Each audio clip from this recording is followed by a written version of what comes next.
guys, welcome to my channel. My name is ReadingBear and I hope you are ready for some more stories. And today, we'll take a look at some new entitled people content. If you enjoyed my content, please don't forget to subscribe to my channel and post some bear emojis in the comment. And now, let's dive right into the stories. The first story is titled, Homeowner Association fined a blind man $136,000 for not having a carpet, they got sued for $1 million. This story is not only about me, but about a neighbor that lives above me. The homeowner association in this story is worse than anything I could have ever imagined, especially when it started to send fines to the man that lived right above me. Now I get having rules that make the general life for everyone better, and that on paper a homeowner association can actually look like a good idea. When it gets into reality though, things tend to fall apart, and it doesn't turn out to be such a good idea. Especially when you are putting things like people's disabilities into account, which is the case of what happened here.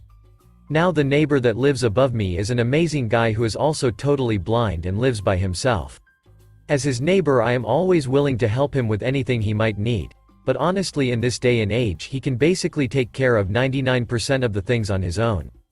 The only issue is that he lives on the second floor and there are certain homeowner association rules about living on that floor that were a bit of a problem when it came to my neighbor. See, the rule was that carpeting was required on those floors to help reduce noise to the people living below. Neighbor couldn't deal with the carpeting though because he needed the sound of his cane against the wood to basically see where he was going. When he changed though, the homeowner association found out about it and held a meeting where I made sure to attend so that neighbor would at least have one person on his side. It was going about how you would expect, with none of them willing to listen to what neighbor was telling them. Neighbor, I understand that you say I need to have carpeting, but I have letters from my doctors saying that I need the wood floors. Homeowner association guy, but your doctor isn't the one that needs to live underneath you and hear a bunch of noise because you want hardwood floors instead of carpeting. Neighbor, it's not that I want hardwood floors, it's that I need them. Homeowner association guy, I'm sure carpeting would still be better though, because even if you fell down or something it wouldn't hurt as much as if you fell on wood. I can't believe that this guy actually said that and decided to use this as my cue to step in and make something perfectly clear. Me. Hello, excuse me. My name, and I live in, address right under neighbor. I hear no noise coming from his apartment since he changed the hardwood floors. So, bothering the neighbors below him can't really be your excuse since that is me and I am not making a single complaint about it. My comments still didn't seem to sway them, and they ended up giving him fines and continuing to give them and having them stack up against neighbor for as long as he didn't pay them and change his flooring back. I spoke to him afterwards and told him that personally I wouldn't pay them, and if they wanted to take me to court, I would countersue for harassment. He thanked me for showing up to defend him because the homeowner association had many more people on their side than he did on his. I guess he took my advice because the next thing I heard was them trying to work out some kind of deal with him because their lawyer did not want to have to take this to court. He stood his ground though and refused to give them a single penny or change his flooring, so they ended up going to court to try and get the homeowner association fees from neighbor. It was clear why their lawyer didn't want this to have to go to court, because usually a jury does not want to find in favor of a homeowner association, especially when they are trying to go after someone with a disability. I made sure that I was going to show up and make a clear statement that as the tenant below him I heard no additional noise since the floors were changed and made zero complaints about it. Honestly though, he really didn't need me making that statement because of everything he had to show harassment from the homeowner association. So, he ended up suing them for harassment and violating the Americans with Disabilities Act that protects neighbors' rights. This includes the rights to accommodations like having hardwood floors even though he was living on the second floor.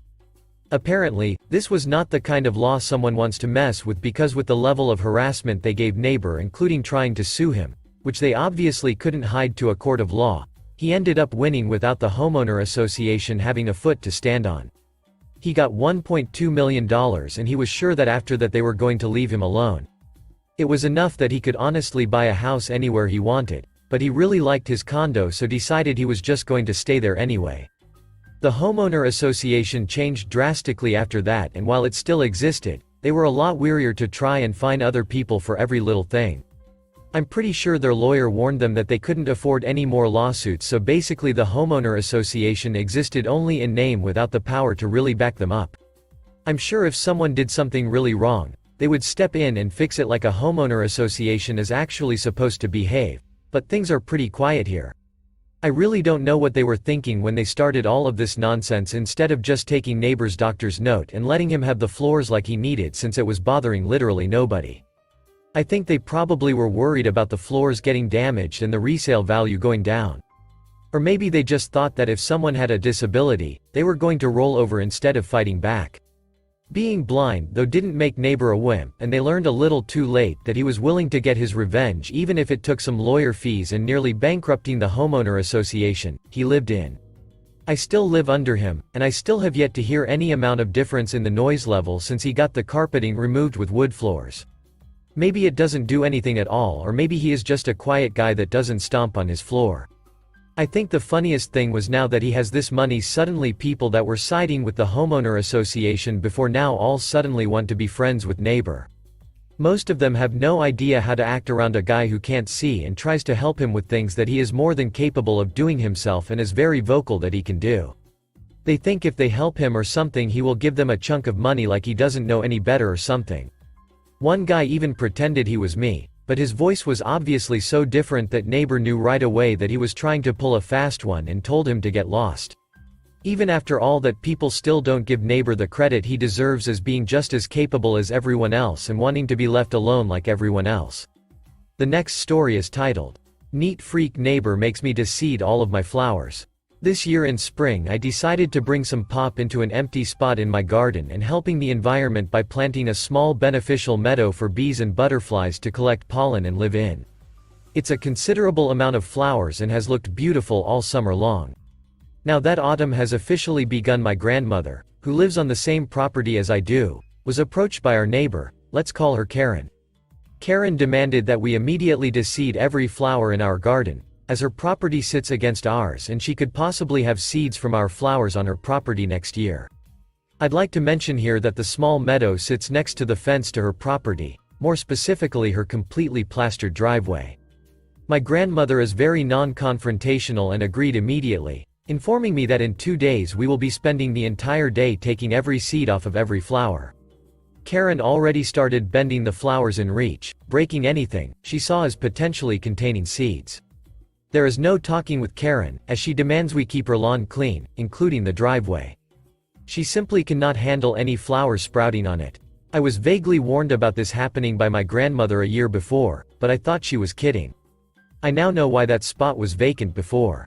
Sadly, I'm not sure if my little meadow will survive to the next year, like the packaging suggested, since we will be taking all potential seeds off of it.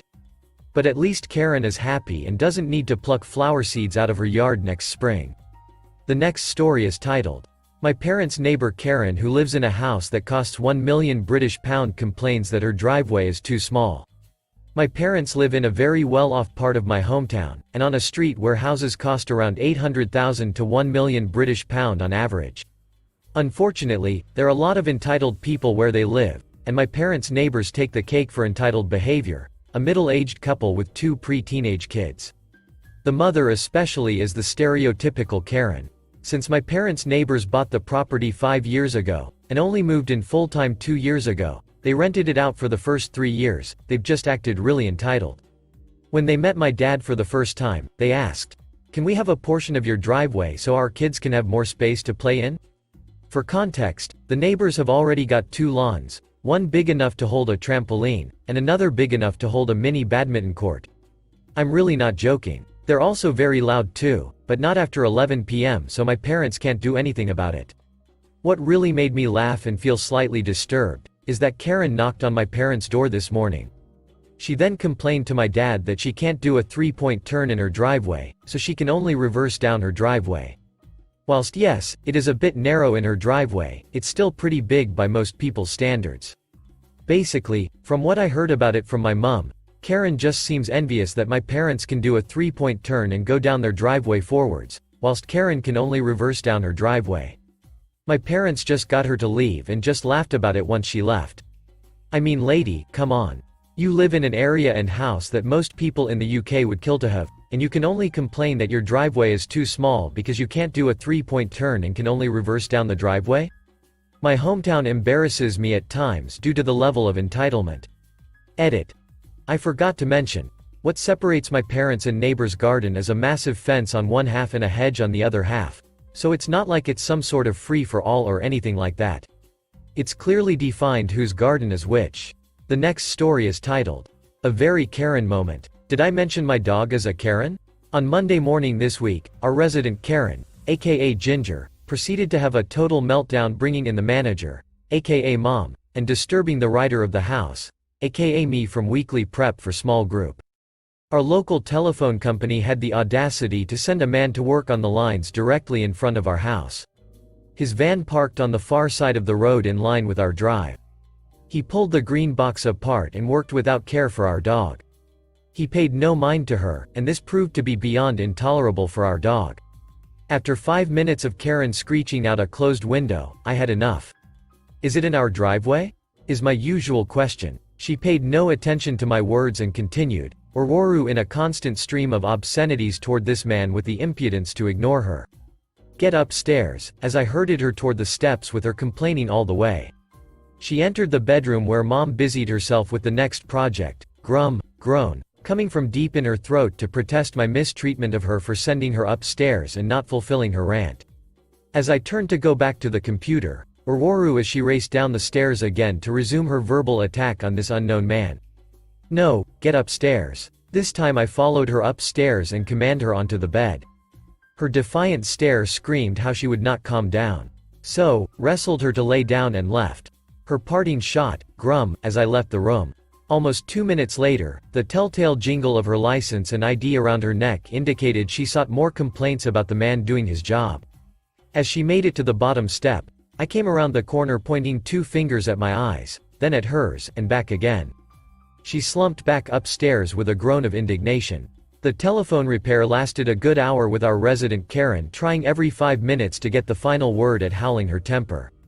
If she had opposable thumbs, the president of the telephone company would have received a formal complaint from her as she tried to get the man fired for doing his job.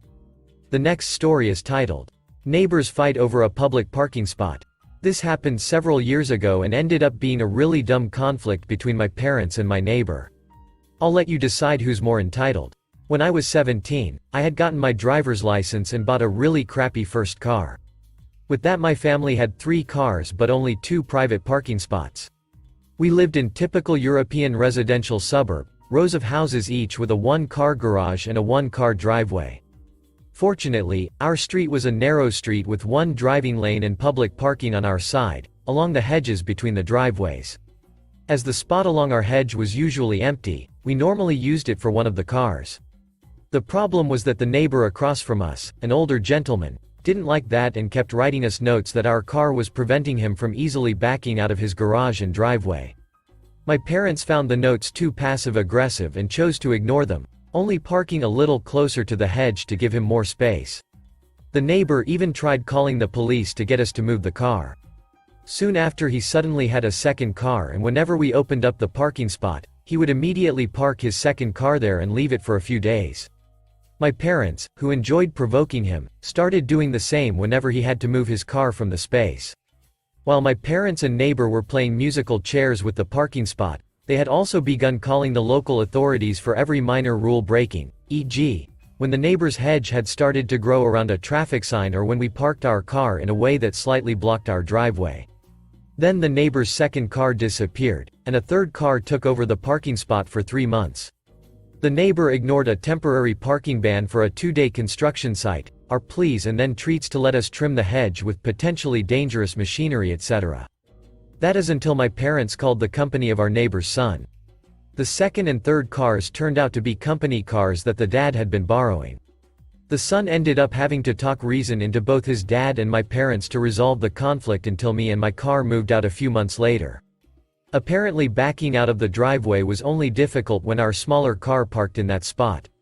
The last story is titled, Called the Cops, Over a Shower? So, this happened about 5.5 months ago. This happened when I was staying at my parents' house for vacation. They are cardiologists who work for most of the day, around 10 to 15 hours a day. They were well paid, and they loved their jobs. They live close to New York, so they had cameras, just in case, around the house because most of the time the house was left alone. This is a shortened version of what happened. I hear the doorbell ring, and M stands at the door, alone. She asked if my shower was working, and then asked if she could use it. I said no and kept saying no until she attempted to attack me, cussing and saying random threats like that she would call the police, and that her husband had the rights to kill me, which I obviously didn't believe.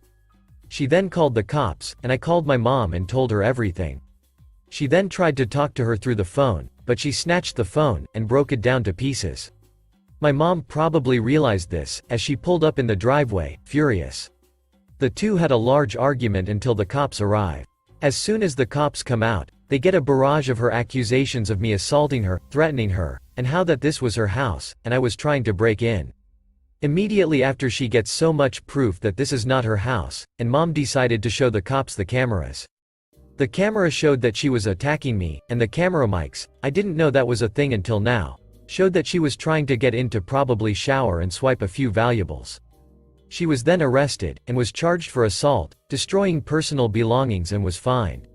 It turns out that she had multiple attempts of stealing many things. She also was sent to jail for a while and haven't heard of her since. My parents upgraded their security, and I got a new phone, and when my dad heard of this, he was in a procedure at the time, he almost vomited because he was laughing so hard. Anyways, hope you enjoyed this, and stay safe. Thanks for listening.